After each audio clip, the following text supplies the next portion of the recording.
Shalom. This is Lamont from the GMS, the End is Near 2 camp in Philadelphia, Pennsylvania. I want to give all praises to Yahweh Shem Yahweh Shai, double honors to the elders of Great Millstone, and shalom to all the sincere Akim, keeping in garments and laboring in true sincerity. Um, today, um, today I have a lesson. The thing that inspired me to do this lesson is a while ago. I do contracting, right? But I don't really like watching those shows. But it was a show that was talking about I guess one of those like shows where the people flip the house or whatever, and he was trying to explain to one of the contractors about the difference between productivity and activity, right? And basically, there's a difference, and I was trying to explain to one of the brothers in my camp this, you know what I mean, because this could go, it can because at the end of the day, it's like we're workers, we're laborers. The scriptures say the harvest is plenteous, but the laborers are few. So it's like we're laboring for a reward, but it's like you want to, you don't want to be going through the motion of doing something. You want to, like the scriptures say, whatsoever thy hand findeth to do, do it with thy might, right? All right, so first off, I want to get the definitions of productivity and activity. First, I'm going to go with activity. This is from dictionary.com. It's activity. Let me go down. It's activity, the state or quality of being active, lively action or movement. Any specific deed, action, pursuit, or recreational activities. But the thing I want to point out is it says lively action or movements, because like when you're active, just say like, for example, one of the brothers in my camp, his uncle does contracting, so I work with him now. I started to work with him, and you know, this is an example I was trying to show the brother, because like, say if you're building something, right? At the end of the day, your results are to basically complete the task or the project that you're doing, right? Now, if you have like a team or a crew of people that aren't really, they come to work, they're there for the amount of hours, but they're smoking cigarettes, they're lollygagging, they're taking long lunch breaks, you know what I'm saying? They're working in slow motion. It's like that would be an example of a activity, right? Now let's look at the definition of the word productivity. Productivity. It says the output of an industrial concern or in relation to the material, labor, etc., and employees. The state of being productive. All right, because there's a difference. All right, like when you're being productive. An example, all right, an analogy like the analogy I just gave you about the slothful workers or whatever. There's another analogy about workers that aren't are the opposite. All right. So when I looked, I just asked Google, what's the difference between productivity and activity? It said productivity is simply a subset of all the activity you perform. What makes the difference is the end result. If the result is the slaggy, I'm sorry. If the result is same is if the result is, I guess it's supposed to be, is the same as the one required in a specific time frame, then it's productivity, or else it's just an activity.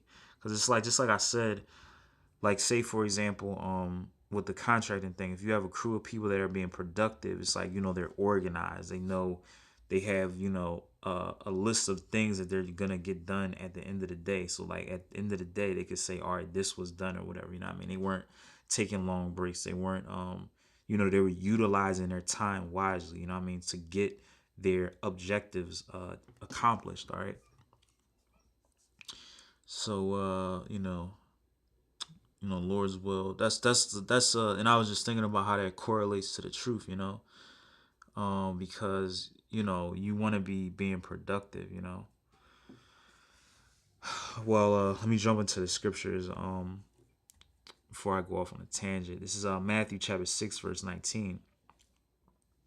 It says, "Take heed that ye do not your alms before men to be seen of them, otherwise ye have no reward of your Father which is in heaven." All right, because like what this is saying is basically like, basically trying to be seen or show off. Like this will be something that's just activity and not productive, because you're supposed to be doing these charitable things out of sincerity, you know because it said, because remember it's saying, if you otherwise ye have no reward of your Father which is in heaven. So basically, what I mean, if you're trying to act like you're giving alms to a brother and you're just doing it to be seen, the Most High sees that, and he doesn't he's not gonna recognize you for what you're doing, your good deed. Slacky. This is Matthew 25:13. It says, Watch therefore, for ye know neither the day nor the hour wherein the Son of Man cometh. For the kingdom of heaven is as a man traveling into a far country, who called his own servants and delivered unto them his goods. And all right, so the point is that we're just like we're in the truth. We're supposed to be watching. We're supposed to be paying attention. Because if you call yourself a Hebrew Israelite, but it's like you're not paying attention, you're not watching, like the scriptures say in Sirach 39:1, where it talks about how you're gonna be. Matter of fact, let me just get that real quick. When it talks about it right here. But he that giveth his mind to the law of the Most High and is occupied in the meditation thereof will seek out the wisdom of all the ancients and be occupied in prophecy. Because like when it's talking about watching, that's paying attention. The word watch, right, is to watch, metaphorically give strict attention, to be cautious, active. Active. All right, and somebody that's not somebody that's not really productive, they're not really gonna be paying attention or watching.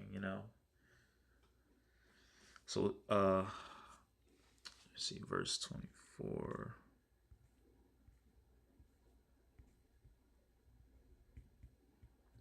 Then he which had received the 1 talent came and said, Lord, I know thee, that thou art an hard man, reaping where thou hast not sown, and gathering where thou hast not strewn.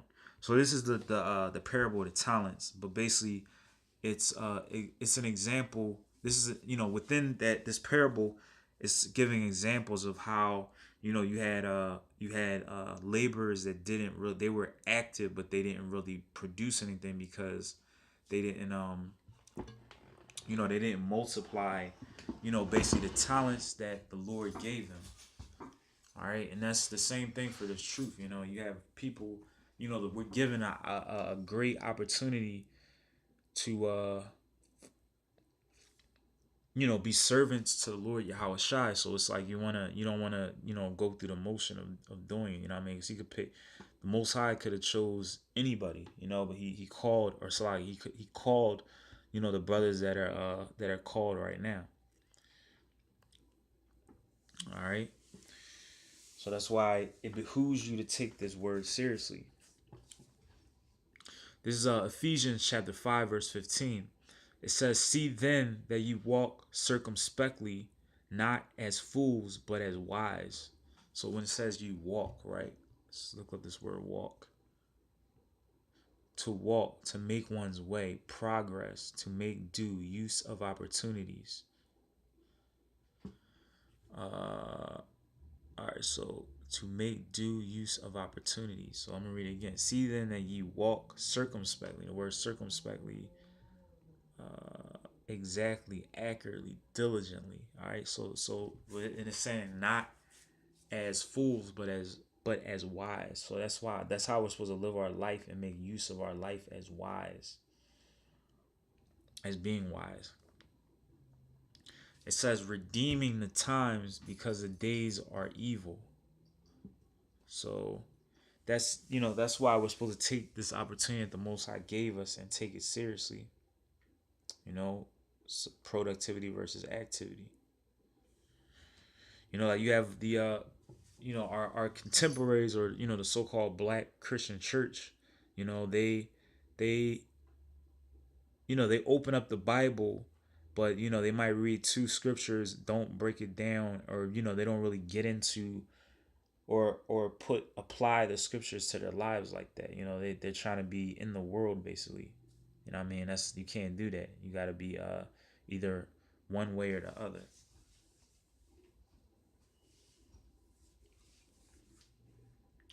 This is, verse 17. It says, "Wherefore be ye not unwise, but understanding what the will of the Lord is." All right, and we understand that the will of the Lord is to destroy Babylon and to raise up the 12 tribes of the nation of Israel back in their true position.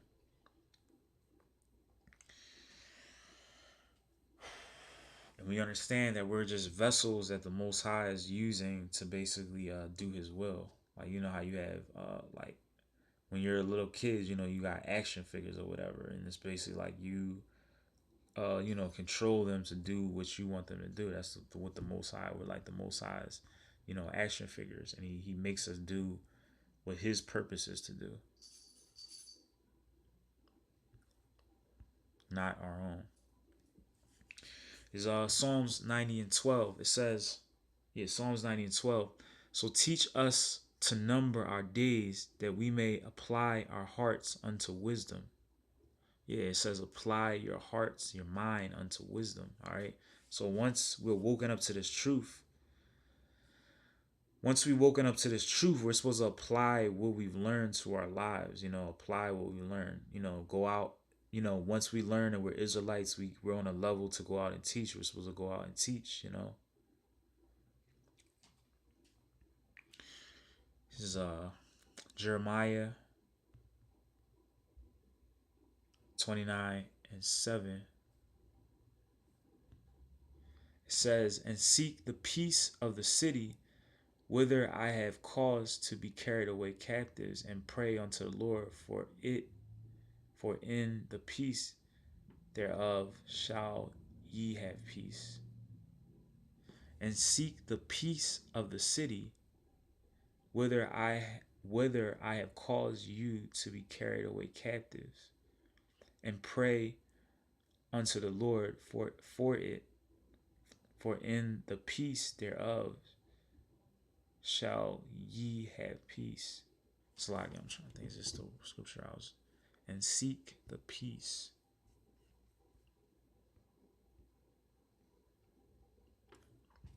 Yeah, because we're basically supposed to be.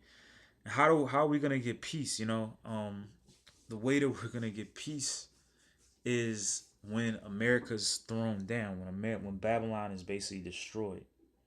That's the only time you're gonna have peace. You're not gonna have peace in our captivity, because whether our people want to know it or not, accept it or not, we're in captivity, and we're carried away captive to out the four corners of the earth. And right now, I'm talking about the northern, the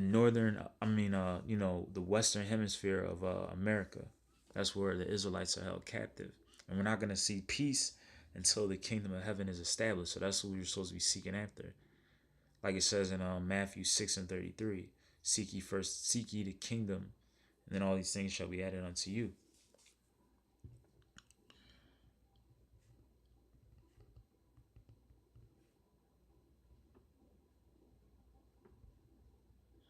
This is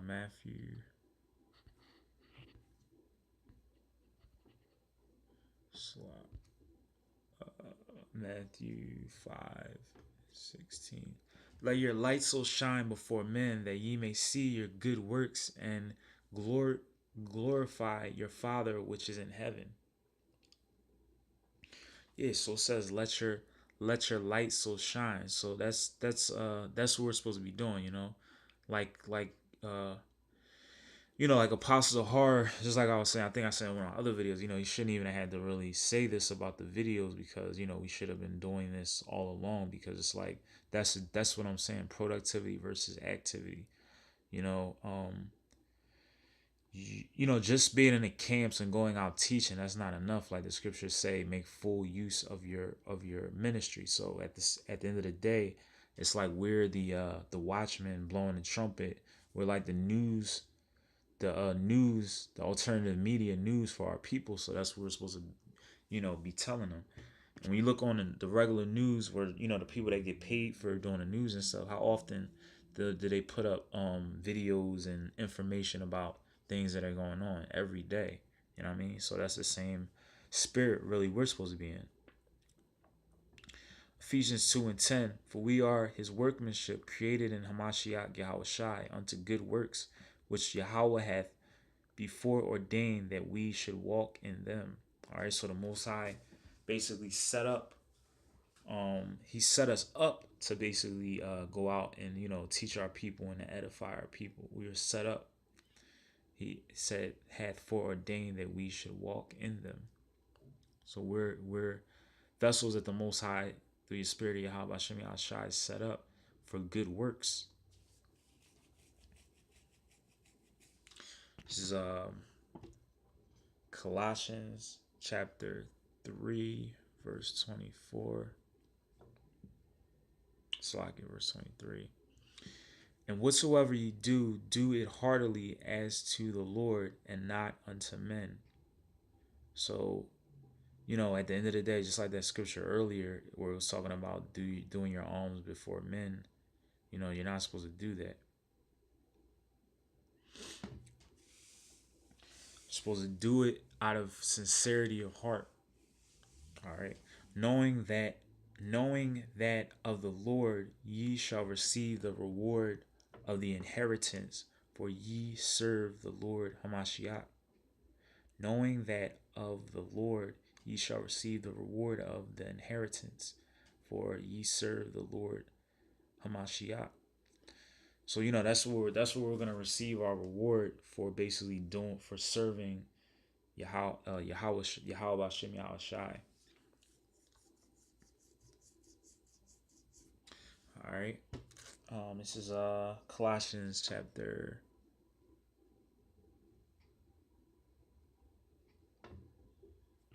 Slovakia. Damn. Slovakia. I'm sorry. It's Matthew 22, 37. Yahushua said unto him, thou shalt love the Lord thy power with all thy heart and with all thy soul and with all thy mind. It says this is the first and greatest commandment, and the second is like unto it. Thou shalt love thy neighbor as thyself. On these two commandments hang all the law and the prophets. All right, so this scripture, I'm trying to think how this scripture is basically it basically sums up the law, and I mean basically, because I think I said this before, like in the scriptures the 10 commandments can be broken up into two parts, like that part basically how you love your brother, and then how you love the Most High, like the first 4 commandments, have no other gods make no graven images, have no other gods before the Most High Yahweh. Reverence the Sabbath day, keep it holy, don't use the Lord's name in vain. And then you had the other 6 which pertain to dealing with other Israelites. But yeah, I'm trying to think, why did I bring this? How did I write this scripture down? Might be the wrong precept actually. But anyway, that's basically what that scripture is talking about. But I'm gonna go to something else. I think I made a mistake in writing that down. This is Proverbs 6. It says, "Go, oh yeah, go to the ant, thou sluggard, consider her ways and be wise, which having no guide, overseers, or ruler, provide her meat in the summer and gather her food in the harvest." It says, yeah, so basically, a sluggard, you look that word sluggard up, is sluggish, lazy, and that's not the spirit you're supposed to be in. Ants, they're like workers, they're busy. I mean, that's the that's the spirit you're supposed to be in. Not being lazy, not half-ass doing things. Um, Proverbs 18:9. Where somebody gotta like browbeat you to do something. It says Proverbs 18:9. He also that is slothful in work is brother to him that is great. It's like that. So like he Proverbs 18:9. He also that is slothful in his work is brother to him that is a great waster. All right, so slothful, the word slothful, of course, rapa, to sink, relax, sink down, let drop, be disheartened. So slothful in his work is brother to him that is a great waster. So I mean, and that's what I'm saying. Like you really don't want to be even around people that are in that spirit. So you know what I'm saying. Brothers, if you see some a brother that's in that spirit, rebuke him about it. Try and make him a better, more productive, brother in the truth. Because it's like the Most High ain't really looking for dudes like that. And that's like a bad trait. You know what I mean? And if you're a slugger in the truth, or even if you're a sluggard at work, it's like there. That's it's gonna reflect in your camp affairs also. You know what I mean? But after that, Salakia, Salakia.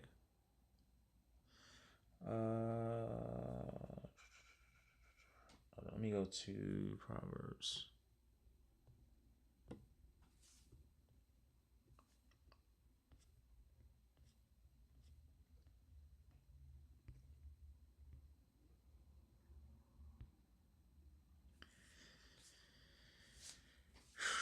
Salakia.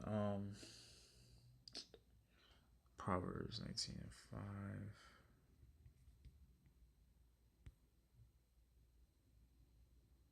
Salakia 19:15. Yeah, I guess I'll close it off on this. It says slothfulness. Proverbs 19:5. It says slothfulness causeth. It's like slothfulness casteth into a deep sleep, and an idle soul shall suffer hunger. Yeah, I mean slothfulness, like sluggishness, laziness. So slothfulness casteth into a deep sleep, and an idle soul shall suffer hunger. Yeah, so I mean, if you're being idle, what I mean, you're gonna basically pay for it, and that's the difference. I hope this lesson was edifying. But that's the thing. You gotta really examine yourselves sometimes and ask yourself, are you in all things, is that scripture. I even had that scripture on my business card. It's Proverbs, what is it, Proverbs 9:10, whatsoever thy hand findeth to do it with thy might. Because, and I try and which I mean, just being honest, what I'm saying, I could we all could improve on things, but you know, uh that's one of the things I try and always tell myself when I'm at work. It's like you don't want to be, you want to make yourself an asset to the business, to the company. You don't want to be like somebody that they could like fat, you know what I mean, where you could just trim it and get rid of it. You don't want to be that in the body. You want to be an asset, a pillar. So with that, I hope this was edifying.